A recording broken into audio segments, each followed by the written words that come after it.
So I was telling you last time that Plato was the founder of the first university that we know of in the world, and that was called the Academy. And one of the students that Plato had at the Academy was Aristotle. His nickname was Nous, which means mind in Greek. And he was one of Plato's greatest students. Well, when Plato passed away, Plato was about 40 years older than Aristotle. Aristotle thought that he would become the director of the academy since he was the prima donna student. And Plato bequeathed that position to his nephew instead. And I think for good reason, because if he had given the directorship to Aristotle, Aristotle would just have become another Platonist. So Aristotle went his own way. And by the way, I didn't mention this, Aristotle was there at the academy for 20 years, studying with Plato.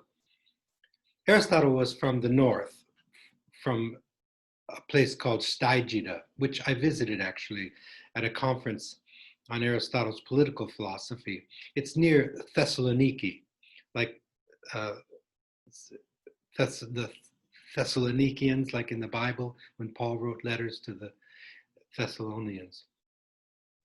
It's an ancient Byzantine city now. So Aristotle was from up north, but he went to Athens, studied with Plato for 20 years. At Plato's death, then Aristotle went his own way and decided to develop his own philosophy. And he became equally great as Plato.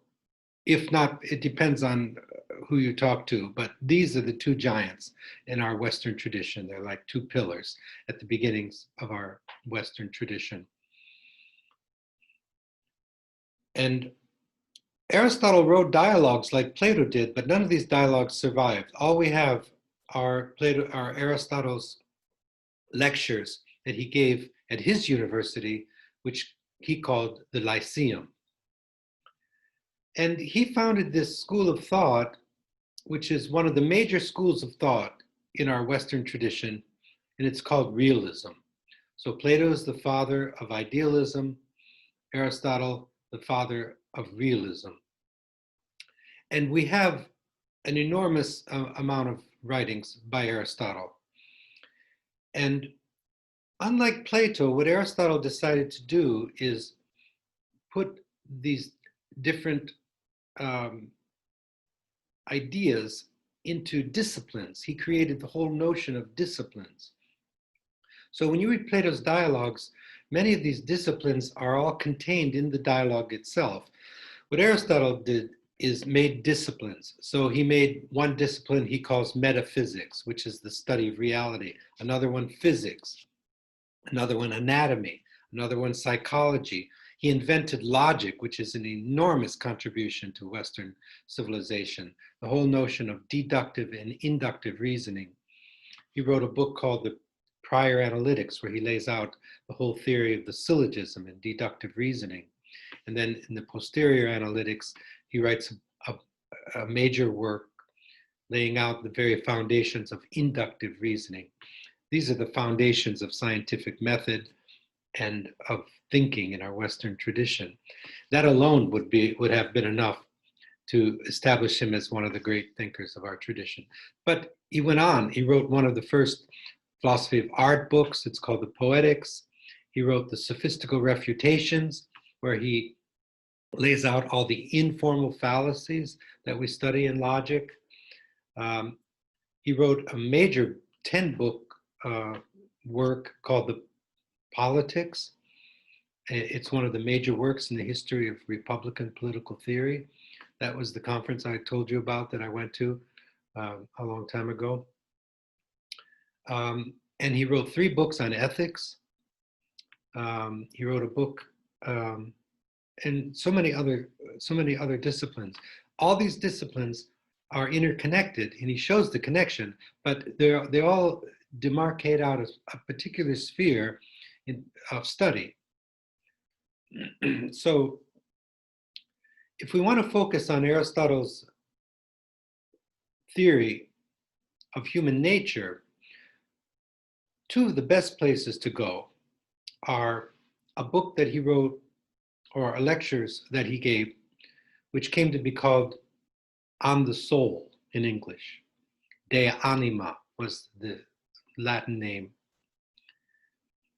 And before that, the Greek was peripsyche, means on the soul. Psyche means soul in Greek. I remember back at Penn State, I took a seminar on that book and we met at the famous Aristotle scholar. We met at his home. If we go there, you can extract from that a theory of human nature by studying Aristotle's writing on the soul, which is contained in your anthology From Plato to Derrida. And so there's an excerpt from that I'd like you to read.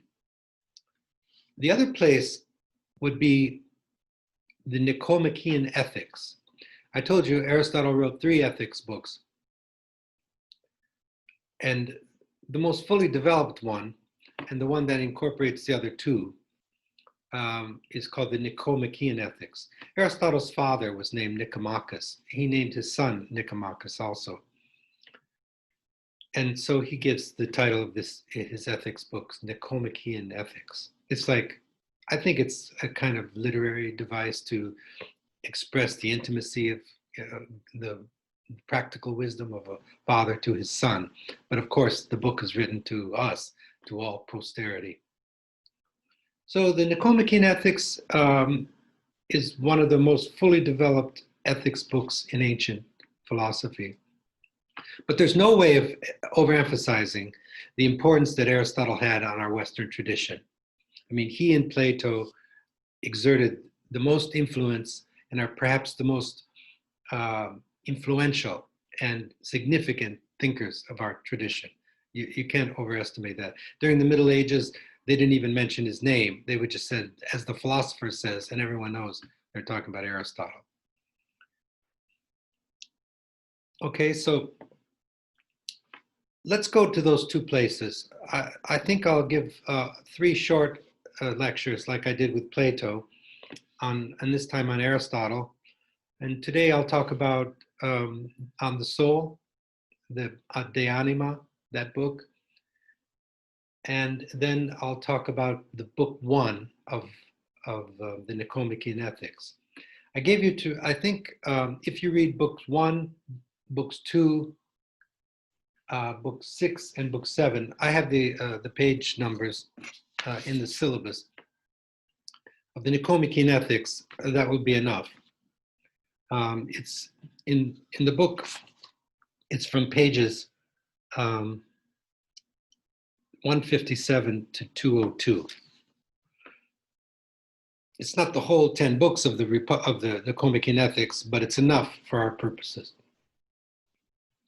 So let me focus on De Anima now. So Aristotle wrote the first psychology book, but psychology was always a part of philosophy. Psychology never broke from philosophy until the 20th century with Wilhelm Wundt, who decided to utilize the methodology of natural science and create what he called a social science. And then it broke and it became an empirical science. Like the natural sciences, it became one of the so-called social sciences, and then it became psychology. But before that, the reflection on the human mind and on the human soul was always part of the history of philosophy. So this is really the first psychology book, but it's also philosophical. What makes it philosophical and not just another social science is that it's reflecting on the very principles upon which the social sciences are based. These are the principles of psychology.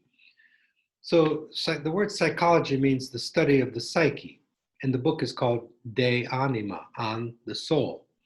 Anima means psyche or soul. Psyche is the Greek word, which has come into our English language.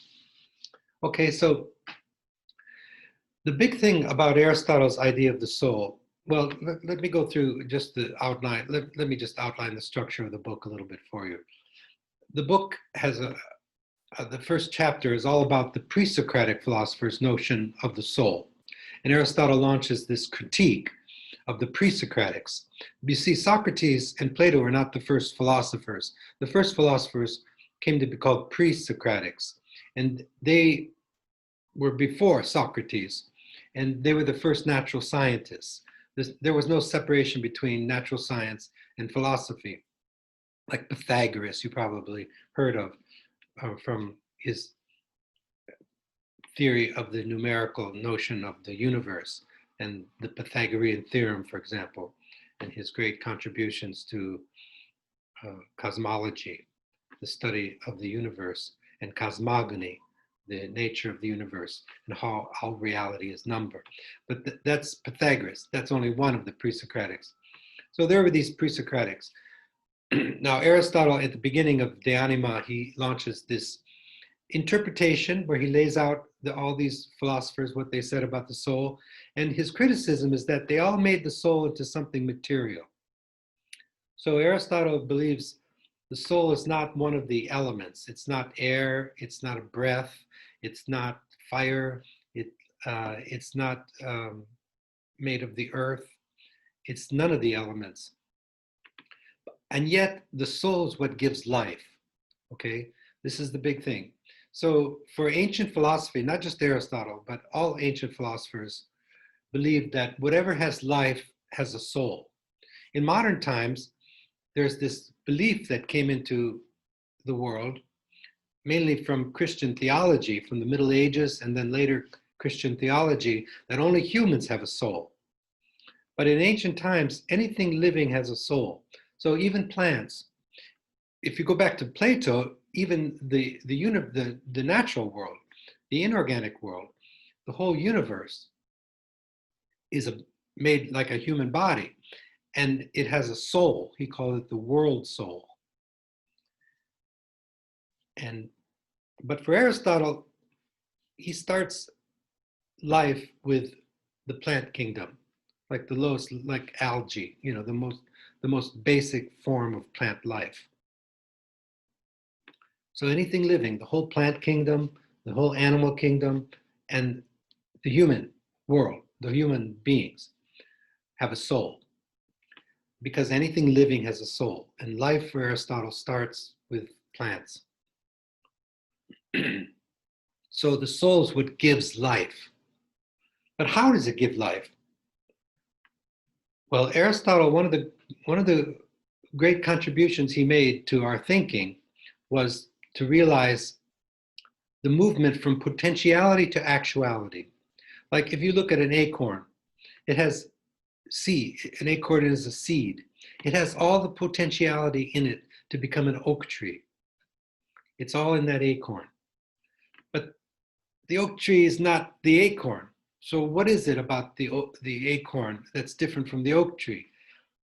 It has the potentiality to become an oak tree. And the conditions have to be right, of course.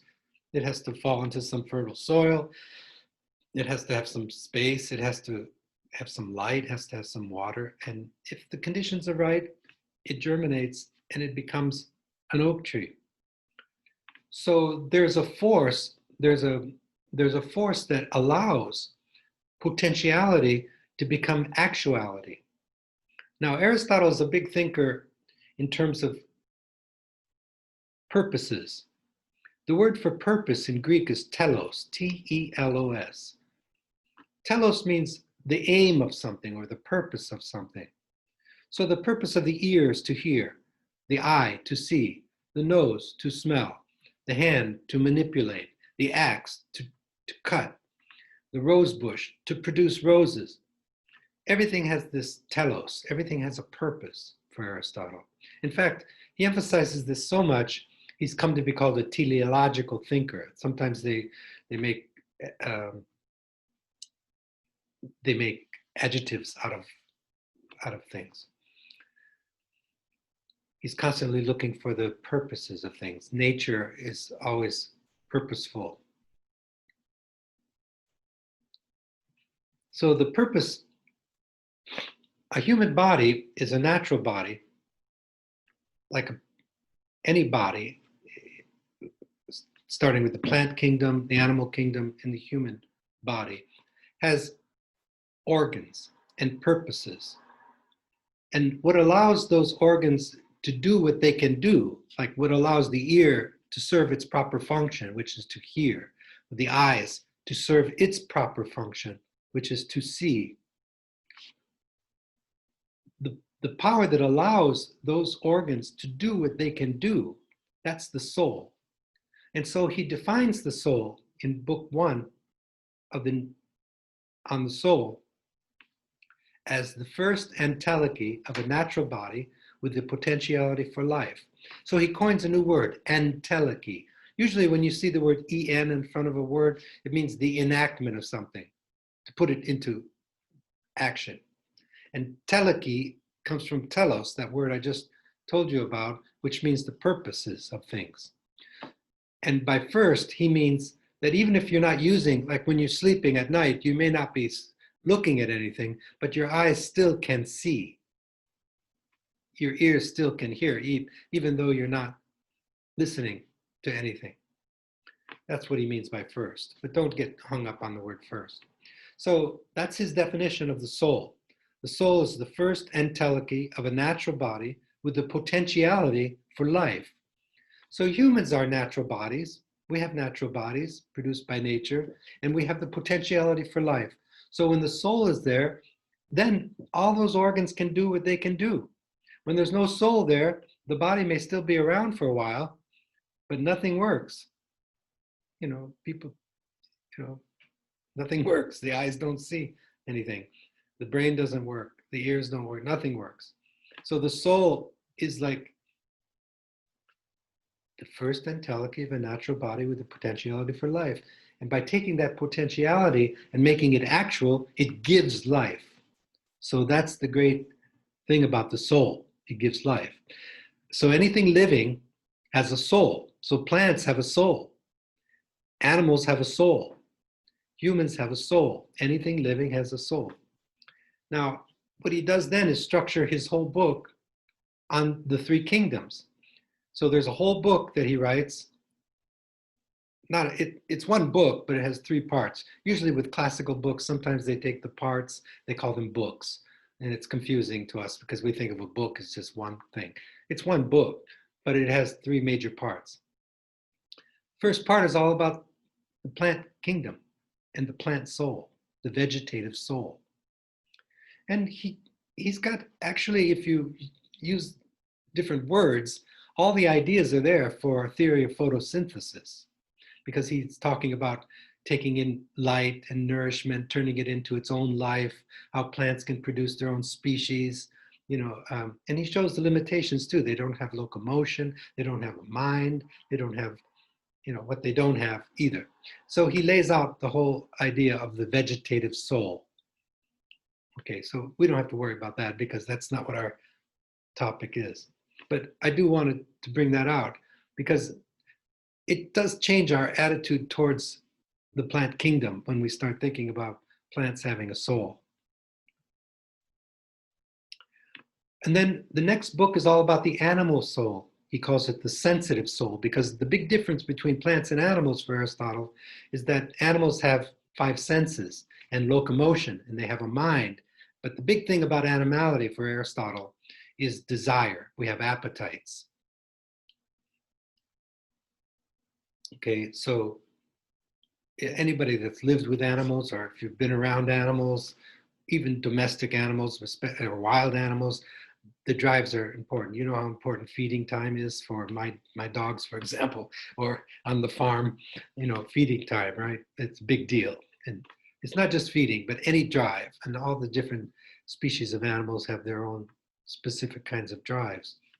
So those drives, that's That's desire, appetites. But animals have a mind, and he has a whole book on the animal soul. Calls it the sensitive soul. And then the third book, and the most important one, is, and for our purposes too, it's the human soul. So, but let's go back to the animal soul before we move that into that. The animal soul contains within itself the vegetative soul. So if you were to make a circle and then put a little V there, and inside the circle, that would be like a, indication, a symbol of the vegetative soul for V, right? You just make a circle, put a little V inside. And I'm thinking about when I'm teaching, and I usually draw a circle on the blackboard and put a V inside. That's a symbol for the vegetative soul. But then draw another circle around that circle, and inside that, put an A for appetites or animal soul. And what that means is the animal soul contains within itself the vegetative soul. What that means is there's something about animality that's vegetative too, like the beating of the heart, like the growth of the nails, like the autonomic nervous system. Those things are working even when none of the five senses are working. Okay.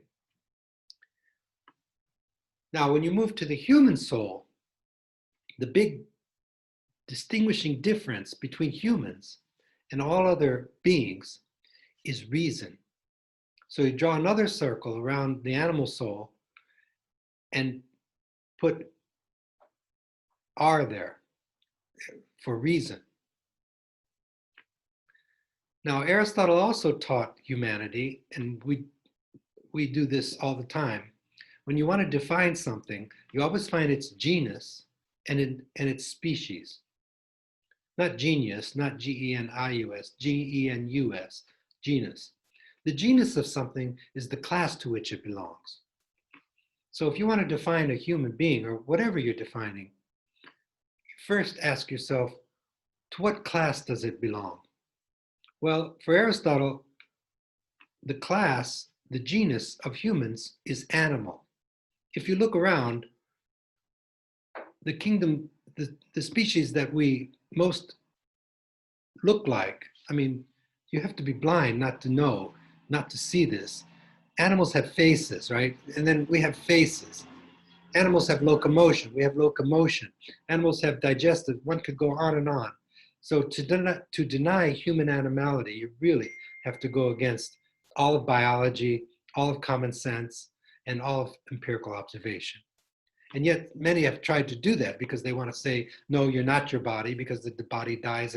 So you can't be your body really. You're your soul. That's who you really are. This body is just a prison tomb in which you're trapped until you die, and then you could be liberated. And there's all kinds of theories about that.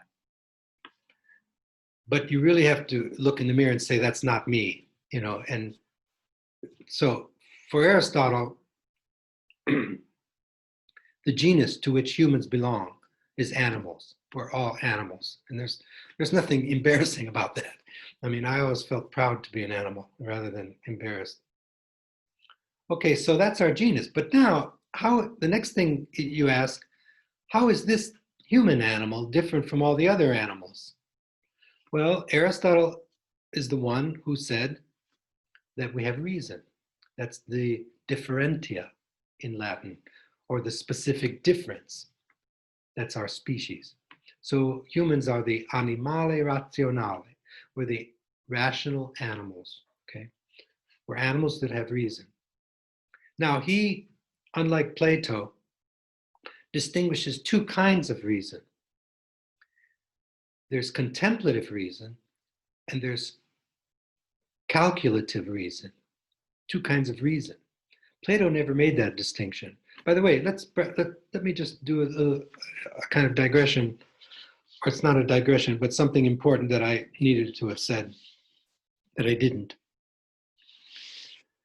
Basically, Aristotle is going to come up with the same conclusions that Plato did about human nature. But he's going to go about it in a completely different way. His method is different, and the very words are going to take on new meaning. So whenever you're studying philosophy, you always want to take the words and return it to who said it and what, and in the context in which it's said. Not all words, like, like stone and, things like obvious words. You don't have to worry about that. Key words, like happiness, for example. Both philosophers claim that happiness is the final purpose of human life. Eudaimonia, I told you, with Plato. Well, Aristotle's going to come up with the same conclusion. Plato said, achieving virtue is the road to well-being. Well, Aristotle's going to say the same thing, but they're going to approach it with completely different methods, and they're going to have different views about what those words mean, okay? Aristotle's going to be the one who founded realism, so he's going to give a realistic meaning of those words and that method, and Plato, a more idealistic one. And take those words realism and idealism in the philosophical sense, not the way we use the words in common parlance, like when we say somebody's an idealist or realist. Again, those words need to be returned to who said it in the context. Okay, so that's important. All right, back to reason, the specific difference of the humans. So humans are rational animals, and reason has two different kinds of reason. Now, contemplative reason is that part of our intellect that questions first principles. It's that part that just wants to know for its own sake. It's pure curiosity, okay? It gave rise to the pure sciences, they call them. By pure, they mean it's not practical. Like, for example, medicine is not a pure science. Medicine is taking biology, taking chemistry, taking physics, and then applying it to the art of healing with illness and cures. That's medicine. So it's an applied science.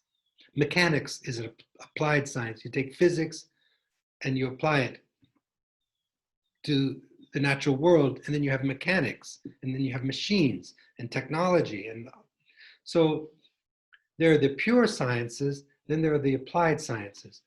Well, that part of our intellect that just wants to know for its own sake, that finds fulfillment in knowing, period.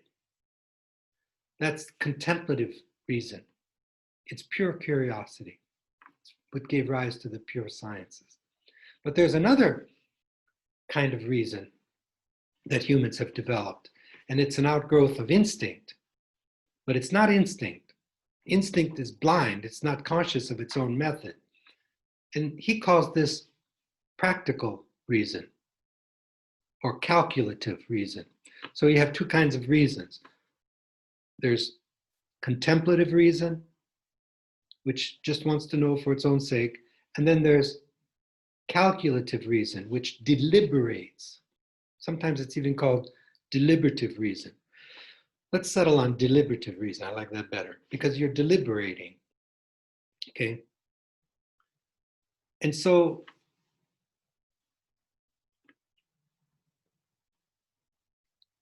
these are the two kinds of reason that distinguish the human being.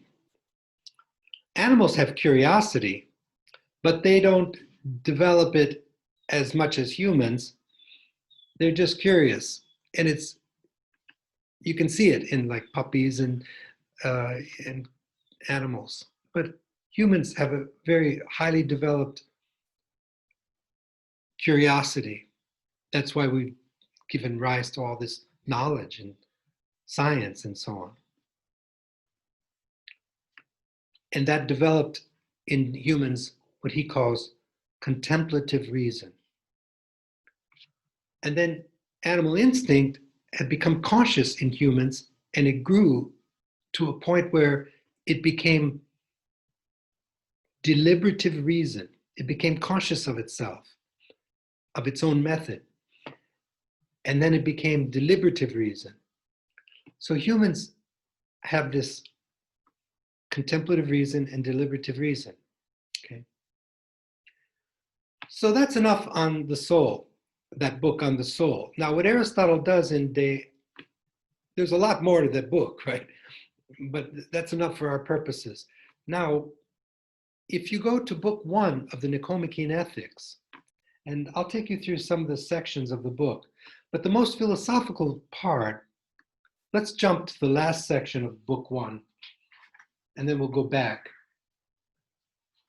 The most philosophical part of book 1 of the Nichomachean Ethics is the last section. I believe it's section 13.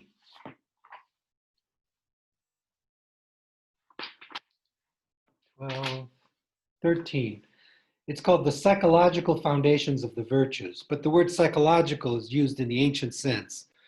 So what Aristotle does in that last section, section 13 of book 1, is he gathers together some of the insights that he had come up with and published or set forth in his lecture notes in De Anima, the book I was just talking about with you. And he sets that up, he summarizes his notion of the human soul there in section 13 of book 1 of the Nichomachean Ethics, in order to lay out how the moral and intellectual virtues, which we need to talk about, how they're rooted in the human soul. Okay? So let's jump into that, and then I'll go back to, and I'll take you through the keys. I'll give you the main ideas of each section of book 1. What's this talk about virtue now, and how is that related to human nature? Well, remember when I was talking about Plato, I said human nature is an ongoing process for Plato. You know, Aristotle studied with Plato for 20 years, and he agrees with Plato on many points. And then he goes his own way, and as I told you, has his own method, his own metaphysics, his own understanding of what these words mean, and so on. And there's big differences between the two. But there's also similarities too that you need to see. So for both thinkers, and what Aristotle probably learned from Plato, that human nature is an ongoing thing, that it's a task to become human, to become a true human being. It's like when something is serving its proper function well, then it becomes more of that thing than any other thing that's not serving its proper. Like if I have a rose bush and it's not producing roses, there's something about this rose bush that it doesn't want to produce roses. That it's not a very good rose bush, right? Because the whole purpose of the rose bush is to produce roses. So if we have a human being who's not rising up to the final purpose of what it means to be human, then it's less of a human being. I mean, that's a hard idea to say when you say it like that. See, for Aristotle, all life is sacred because it's a projection of divinity. Okay, but after having said that, not all people are equal worth. They're not all equal. Some people are more highly developed than others. So what constitutes the development? Well, what Aristotle does is, let's find out what a human being is in the first place. And those beings that rise up to that are true human beings. It's a matter of degree. So human nature is a task to be achieved. So what is the final purpose of human nature? So the final purpose of the ear is to hear, the eye to see, the axe to chop, the hand to manipulate, and so on. So what's the final purpose of human life? Well, in book 1, he takes steps and moves towards that. But by the time you get to the 13th section, the one I jumped to that because it's the one that's most connected to his book on the soul. And we'll work up to it with Aristotle again. But what he does in book 1 is he takes you step by step, and he's trying to lay out what is the final purpose of human life. Now notice he's not asking about the meaning of life. That's a modern kind of question. For Aristotle, life has no meaning. but it has a purpose. And what is the purpose of human life? Well, he's going to give reasons why. He doesn't just say this dogmatically, but I'll just say it now, and then I'll tell you his reasons in a minute. The final purpose of human life is the achievement of eudaimonia. So again, he's saying the same thing Plato is saying, but for him, eudaimonia is something different from what Plato means by eudaimonia. We can translate that as happiness or well-being. These are the two basic, most conventional translations. Usually people just use the word happiness. I like well-being better. It doesn't, what I do in my writing and in my thinking, I just use the Greek and keep words, like just say eudaimonia. And it's Aristotle's notion of eudaimonia. That way you don't have to deal with all the connotations that cling to the word happiness or well-being or whatever. But well-being, happiness is fine, as long as you know it's a translation of eudaimonia. And he gives his definition of eudaimonia. Eudaimonia is an activity of the soul in conformity with virtue. Okay, so this is the final purpose of human life, this fulfillment, this well-being. And the humans that are closer to realizing that are the ones that are closer to have become true human beings. Okay, so Aristotle lays out what he calls the moral virtues or the ethical virtues, like courage, generosity, temperance. We'll go through them all with you. I'll make 3 short little lectures for you. And there's also what he calls the intellectual virtues. For Plato, he never distinguished those two. Remember, for Plato, if you want to become virtuous, let's say you want to become courageous, then you have to find out what is courage. What is the essence of courage? There's his emphasis on the idea, right? Engage in dialectic, think deeply about when one day will come where you have an insight into the essence of courage, into the idea of courage, an adequate idea of what is courage. Then you will become courageous because that idea will transform you. So there's no real separation between ideas, which are intellectual things, and virtue, which is a kind of excellence of character. For Plato, the two are not distinguished. What Aristotle does, and what makes him different from Plato, he claims it's good to know what is courage, what is justice, what is temperance, what is generosity. He's going to talk about 12 virtues in this Nichomachean Ethics. But you're not going to become courageous or generous or temperate or just by gaining insight into these ideas. You're going to become that way by action and through your habits, because characteristics develop from corresponding activities. Every good parent knows this. Every good animal trainer knows this. I mean, we all know, anybody who has thought deeply about developing certain characteristics in themselves or others, then they pay attention to the habits of people, because what you do habitually becomes who you are. Characteristics develop from corresponding activities. It's a basic training principle, or principle of developing characteristics. That's why parents are so careful in watching their children. They know intuitively, they know if my daughter is stingy and she keeps on doing that, she's going to grow up to be a stingy person. So at first they try to coerce them into becoming more generous so that maybe one day generosity will flow naturally from their character. So this is a basic principle. It's pretty hard to criticize that. I mean, it's solid. Characteristics develop from corresponding activities. So Aristotle is going to say there's a big difference between intellectual virtues and moral virtues. So intellectual virtues have to do with like knowledge or gaining insight into the principles upon which knowledge is based, or practical wisdom, or learning how to make things, or to speak with dignity. We'll go through, he has 5 major intellectual virtues. We'll go through those together. And there he speaks of 12 moral virtues. So now, how is all this talk about the moral virtues and the intellectual virtues related to human nature? By the way, bibliographically speaking, book 1 lays out the whole theory. Books 2, 3, 4, 5,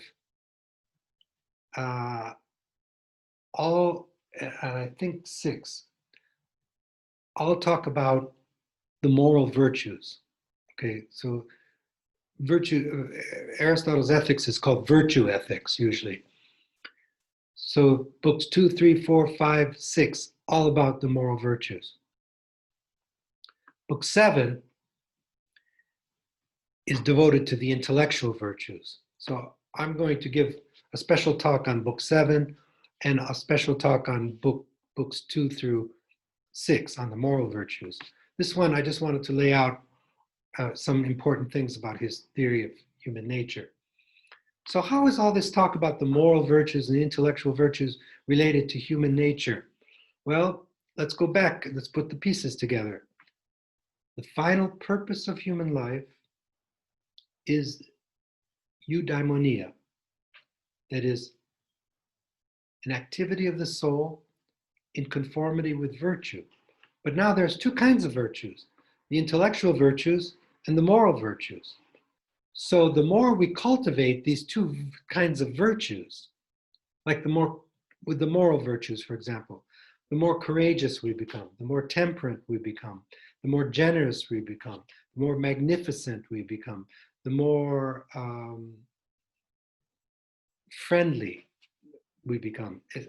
It's not, actually, let me be careful.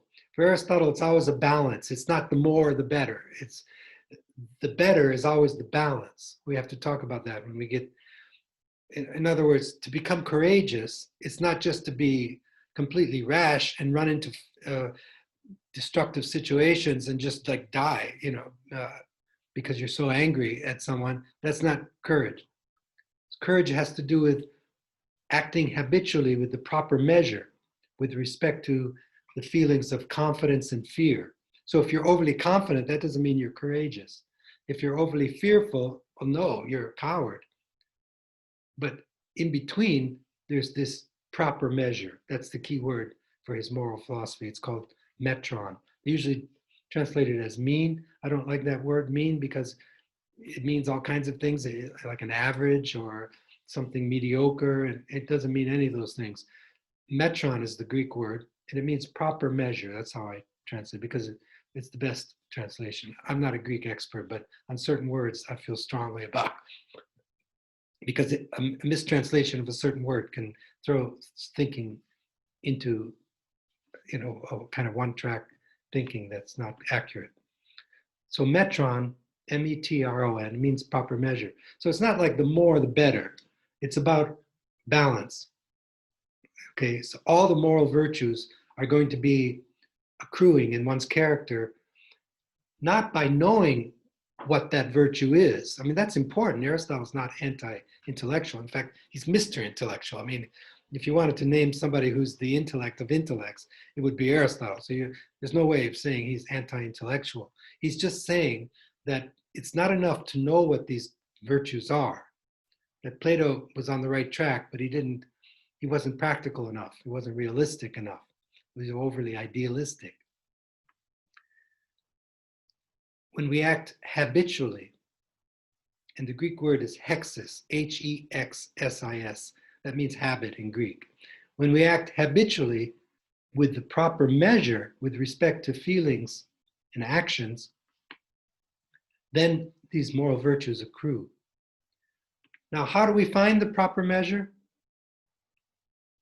Well, it's going to be one of the intellectual virtues called practical wisdom, or phronesis, Phronesis.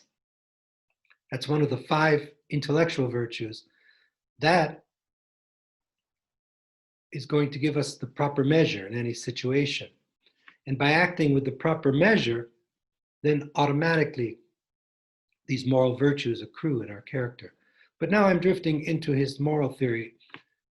right now I just want to put the pieces together for you. So how is all this related to human nature? That's what I started asking. Let's go to put the pieces together. The final purpose of human life, which defines human life, is the achievement of eudaimonia.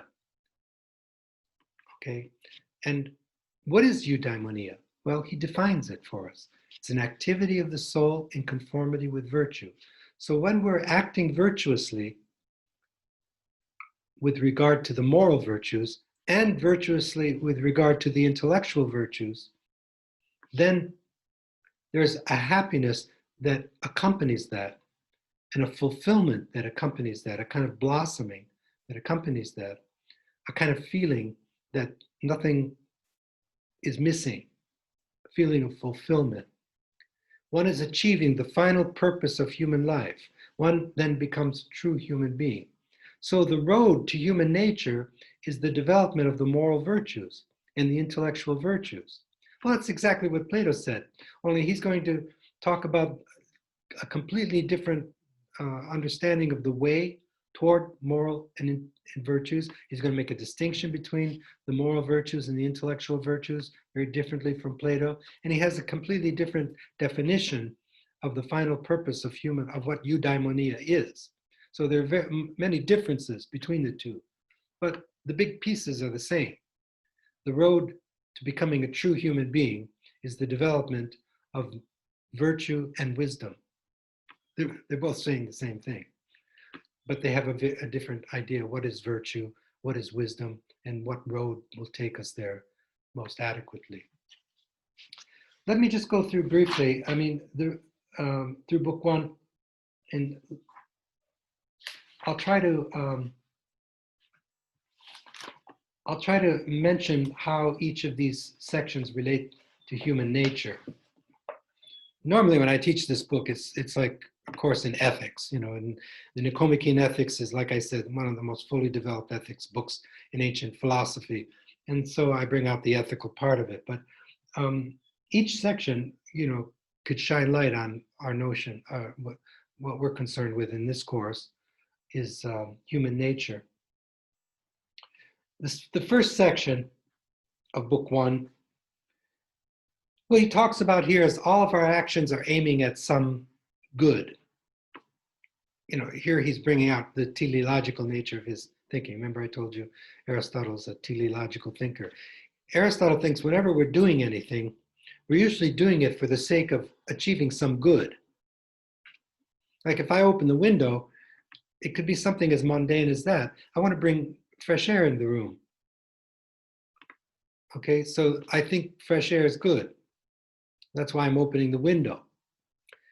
But what Aristotle is setting up here, he's thinking, how can I set up this notion that eudaimonia is the final good of human life? That everything we do for the sake of happiness. And happiness is not for the sake of anything else. He wants to set that up. So the way he sets that up is to let his reader observe the fact that whenever you do anything, you're doing it for some good. Now, it may not really be good, what you're doing. There are real goods and apparent goods, too. He makes a distinction. But whether it's real or apparent, you still think it's good. Now, there are real goods, and real goods are goods that bring about well-being. Apparent goods, they look like they're going to bring about well-being, but they bring with it concomitant bad things, so it doesn't bring well-being. So I open the window to bring fresh air in the room. Now, what Aristotle wants to point out is one could analyze that good that you just pointed out and ask, what is that for the sake of? Like, why do you want to bring in fresh air? I'm just using that as an example. Well, okay, you want to bring in fresh air because it's healthy to breathe fresh air. And it's good to be in an environment that's not too hot and stuffy. Then you could analyze that. Ask, what is that for the sake of? Why do you want to be in an environment that's not too hot and too stuffy? Well, it's healthful to be in such an environment. Why do you want to be in an environment that's healthful? And you can just keep on analyzing. What is that for the sake of? What is that for the sake of? And you're going to reach a point where there's something that's chosen for its own sake, and it's not for the sake of anything else. In other words, it's not a means, but it's an end. And that will always be well-being. I believe the example he uses in the book, they don't give you the whole sections in the anthology, but if you have the whole book, the example he gives is bridle making. The Greeks developed horsemanship. In fact, classical dressage can be traced all the way back to the ancient Greeks. They trained horses to do all kinds of things, mostly for battle. The nobility would ride horses, and, in armor, and they'd be in the front lines with their horses. And they trained horses to rear up and come down on the enemy. They could do all kinds of things. So he talks about bridle making. So bridle making is for the controlling of the horse. Then you could ask, why would we want to control a horse? Well, in order for prowess in battle. Why do you need prowess in battle? Well, to win the battle. Why do you want to win the battle? To win the war. Why do you want to win the war? To secure peace for the Greek people. The Persians invaded Greece twice, King Darius, and they beat off the Persians twice during the Persian Wars, for example. For peace. Why do you want peace? For the well-being of the citizenry. Why do you want the well-being of the citizenry? There's no answer. There's never any answer to that, because well-being is an end unto itself. It's not a means. So the only thing that's chosen for its own sake, the only thing we choose for its own sake and not for the sake of anything else, is eudaimonia. And everything we do, it's for the sake of eudaimonia. So that's the final purpose of human life. It's what the rose is to a rose bush. It's what sight is to the eyes. It's what hearing is to the ears. It's our proper function to achieve well-being. We were put on this earth to achieve well-being. How to do that? Cultivate those uniquely human capacities, which are contemplative reason and calculative reason or deliberative reason. Now, 3 of the intellectual virtues, namely episteme, we'll talk about all of these next time. Episteme, E-P-I-S-T-E-M-E, it means knowledge in Greek. We have a whole discipline in philosophy called epistemology, which is the study of knowledge. Episteme is knowledge. So that's one of the intellectual virtues. Another one is noesis, N-O-E-S-I-S. That's the ability to gain insight into the principles upon which knowledge is based. We'll talk about that next time. And then there's Sophia, which is nothing other than the combination of episteme and Sophia. Those 3 intellectual virtues are all rooted in the contemplative part of human reason. Now, there's 2 other intellectual virtues, namely phronesis, P-H-R-O-N-E-S-I-S. I translate that as practical wisdom. Some people translate it as prudence. I don't like prudence because usually the word prudence is connected with making money, and it's not only about making money. It can be that, but not only that. So it has to do with excellence in deliberation. That's called phronesis. That's a very important one. That's what I talked about at that conference I mentioned, and I've written on that and published on it. Such an important capacity for humans. It's called practical wisdom. It has a whole history going back all the way to Homer, Odysseus, and Plato, and then the first big philosophical articulation of phronesis is Aristotle, in the very book you're looking at, the Nichomachean Ethics, and he talks about it also in his Politics. So, phronesis. And then there's techne, T-E-C-H-N-E. And that means knowledge of how to make things. It means both craft and art. The Greeks had one word for craft and art, and it's called techne.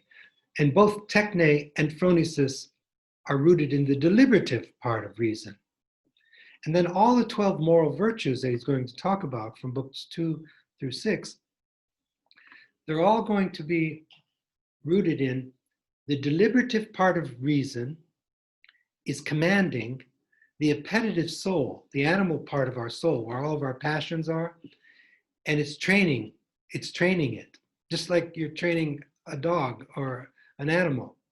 Only now you're the trainer and you're the animal too, both. And this training is going on. We're training ourselves. And the appetitive part becomes virtuous. So, for example, instinct becomes practical wisdom. Anger becomes competition. One becomes generous. All the moral virtues are rooted in this dynamics. What dynamics?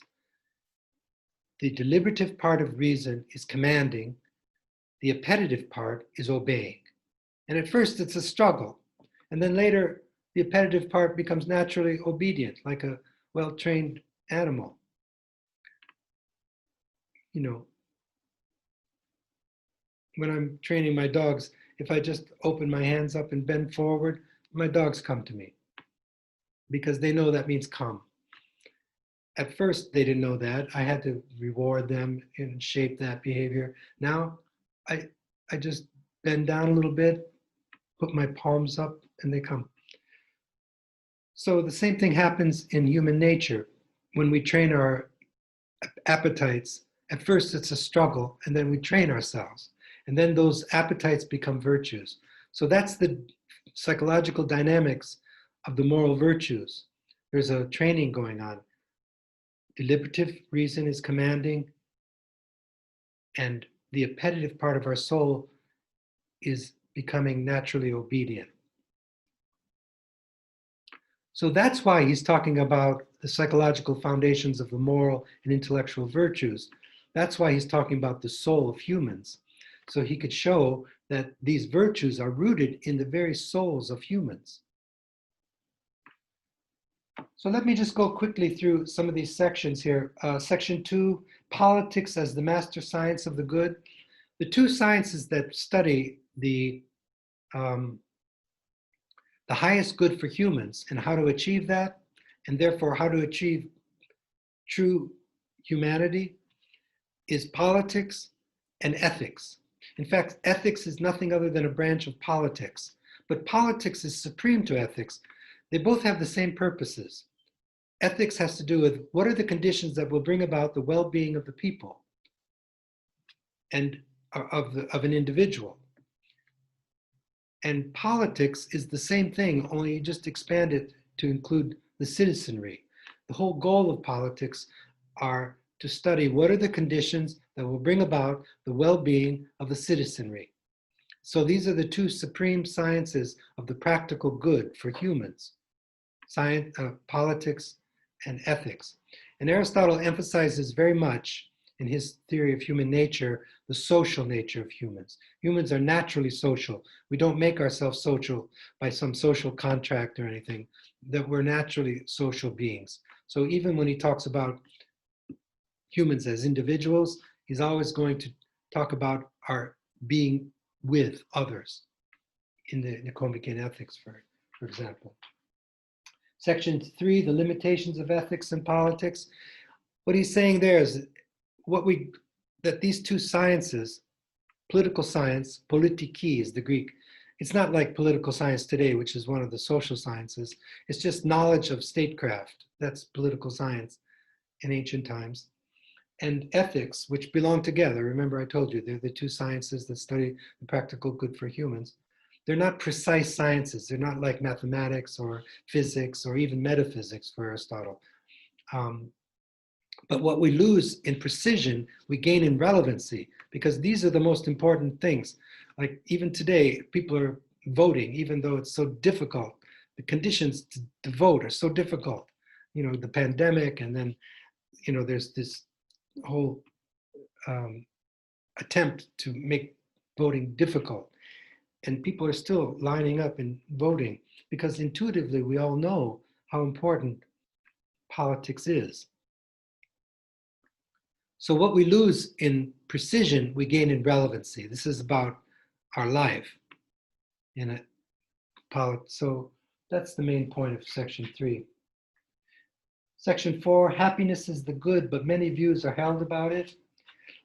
Basically what he's saying in that section is, if you ask anybody, learned people or simple people who have no formal education, they're going to say what life is all about is achieving happiness. But they all disagree about what constitutes a happy life. If you're lonely, maybe some company would make you happy. If you're sick, health would make you happy. If you're poor, maybe some money would make you happy. So basically you have as many definitions of happiness as there are people and types of people. But he boils it down to 3. He claims basically there are 3 kind of paradigms. Most people, the multitudes, think that pleasure is happiness. He rules out pleasure as the highest good because it's something we share in common with animals. And whatever else the highest good is, it has to be something unique to humans. Okay? Although we are animals, and that's our genus, our specific difference is reason. Remember, the 2 kinds of reason, contemplative and deliberative. And so what will bring about the achievement of becoming a true human being and achieving well-being will be rooted in those parts of our being, our uniquely human being parts. So pleasure is something we share with animals. When he's mentioning pleasure here, he's talking about physical pleasure, like you're thirsty and you drink, or any physical pleasure, some lack that's fulfilled. So pleasure is important. He knows that a life without enough pleasure is not a good life, but it's not the highest good because it's something we share with the other animals. Most people, though, there are some others who are a little more elevated, they think honor or money. Money is the next thing he talks about. Money and pleasure are very closely associated for Aristotle because he's thinking the reason people want money is for pleasure. But for Aristotle, wealth is only a necessary but not a sufficient condition for happiness. He's not so radical like Christ or even Socrates, about the worthlessness of love of money. Remember, Christ said, the love of money is the root of all evil. No rich man can enter the kingdom. He's extreme on this. Aristotle's not so extreme. He says it's a necessary but not a sufficient condition for happiness. Without it, you probably, you're going to be destitute, and it's not so easy to be happy when you're destitute. But it's not sufficient. If it were sufficient, then all wealthy people would be happy, and they're not in Aristotle's notion of happiness. So he rules out wealth. Honor is good, and it's an important element. In fact, if one becomes virtuous, then honor will just come chasing you down the street. But honor is not the highest good because it depends on those who bestow honor. It's not self-sufficient. If anyone were to withdraw their honor from you out of jealousy or spite or whatever reason, then they could take away your eudaimonia, your happiness. So that can't be it either. And then he says, well, the contemplative life is the best kind of life. What about that? And lo and behold, he claims that is the best kind of life.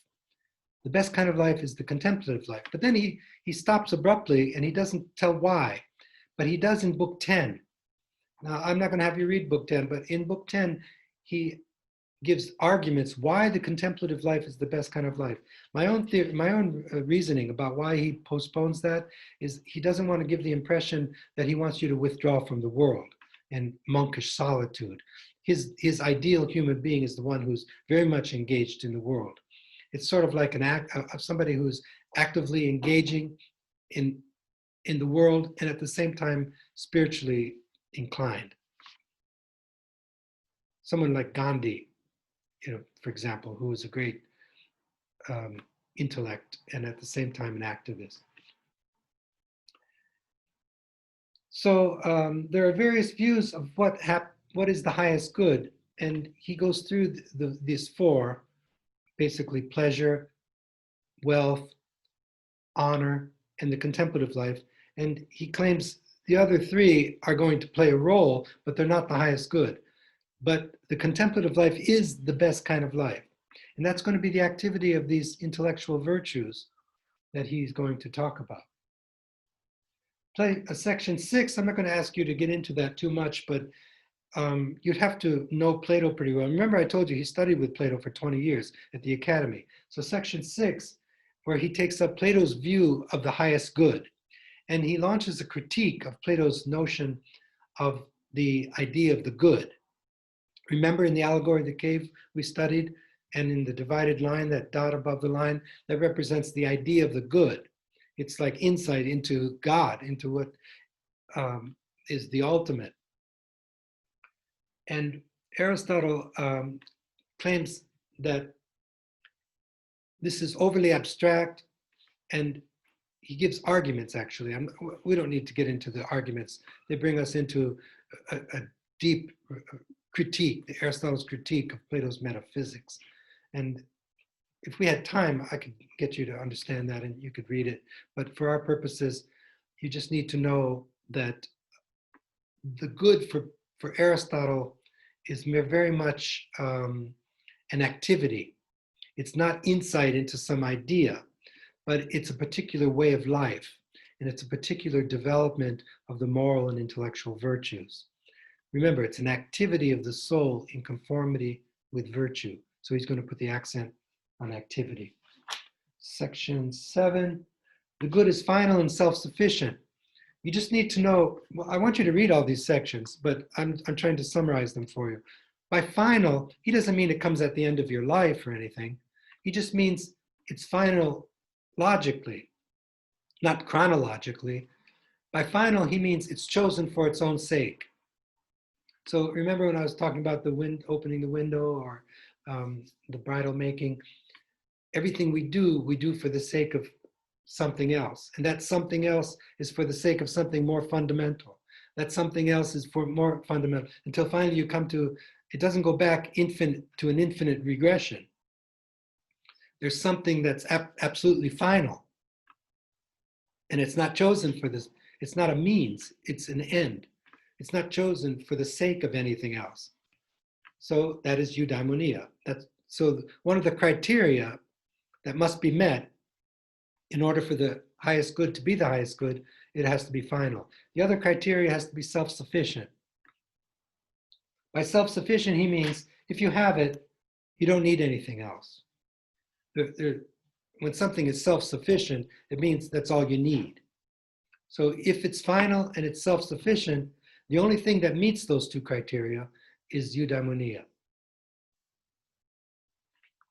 Section 8, he just goes, he says the popular views about happiness confirm our opinion, but he gives caveats for each of those.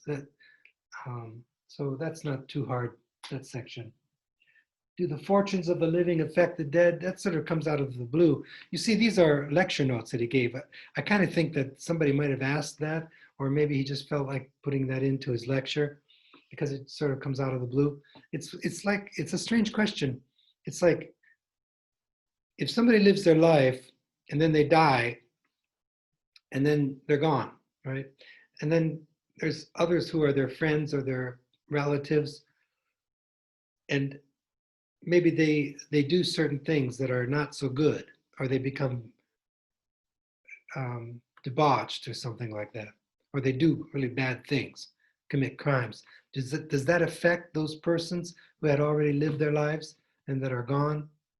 And he claims it does, but not sufficiently, not very much. That's how he answers it. So he does have a view of the immortality of the soul, but for Aristotle, and this doesn't come out in this book very much, it comes in his Metaphysics, the part of the soul that's immortal for human, this is a very important point, but it's not in the ethics, is nous, is the intellect, because that's the only part that's not connected essentially with the body for Aristotle. So after the death of the body, the only part that we take with us is our intellect, our knowledge.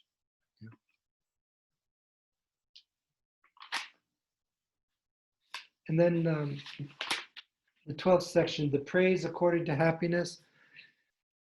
I think the point he's making there is that happiness is beyond praise. It's like some divine quality that humans possess. Everything else that's praiseworthy is a matter of degree. Like if somebody's intelligent, then they're more intelligent than someone else. So whenever we praise something, it's a matter of degree. It's more of this or not enough, or not, not enough, and so on. It's a matter of degree. But with happiness, he just wants to place it above praise. It's even greater than something we could even praise. It's beyond praise.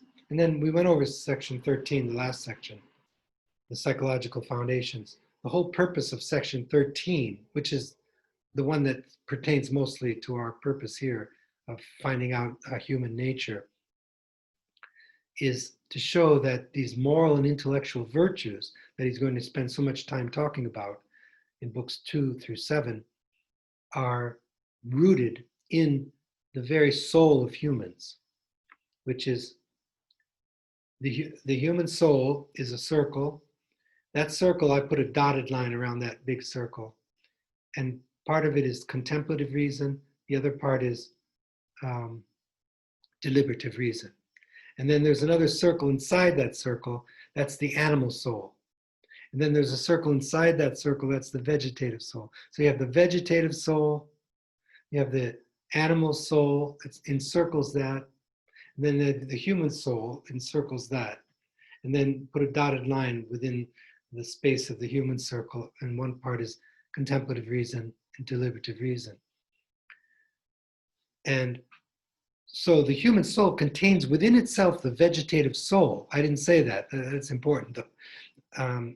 In other words, we have a vegetative quality. That's why people in comas, for example, who are connected to, automatic life support systems, are still living, but nothing's working. There's no consciousness, no five senses, none of the animal faculties, none of the human faculties are working.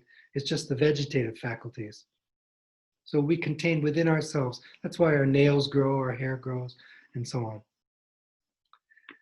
And then we have an animal soul. That's obvious to me, for example, but it should be obvious to anyone, it seems to me. It's just look in the mirror. There's a face, and animals have a face. And we have, locomotion and mind, memory, and feelings.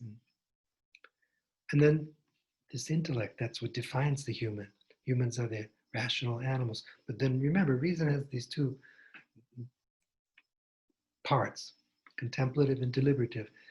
3 of the intellectual virtues are rooted in the contemplative part of reason. The other 2, phronesis and techne, are rooted in the deliberative part. And then all the moral virtues are rooted in phronesis, which is deliberative reason. It is excellence in deliberation, and commanding the appetitive soul. And the moral virtues then accrue naturally. I just want to say one more thing. This lecture got longer than I wanted it to, but the word arete, A-R-E-T-E, the same word Plato used, but for Aristotle, he's going to define it a little more specifically. Arete means excellence. So these moral virtues are excellences in our animal nature.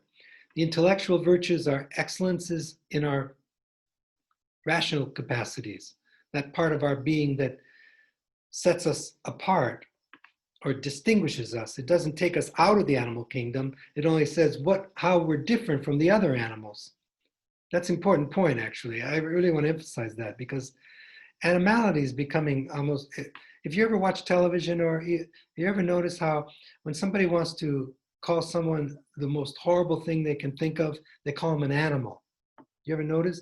And the assumption underneath that, that's the basis of bigotry and prejudice and worse things and racism and so on.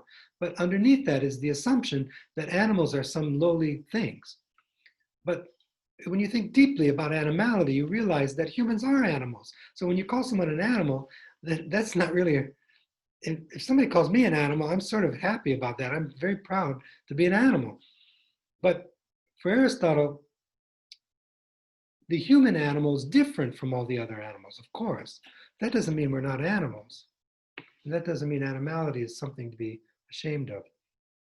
So these moral and intellectual virtues are excellences of character, that's moral virtue, and excellences of the intellect. Those are the intellectual virtues. And the more we cultivate those excellences, the more excellent we become. And the more excellent we become, the more human we become. The more human we become, the more fulfilled we become. The more fulfilled we become, the more happy we become. So the final purpose of human life is the achievement of eudaimonia, and that is well-being. But the road to well-being is very different from the common run of man. All right, I'll see you next time.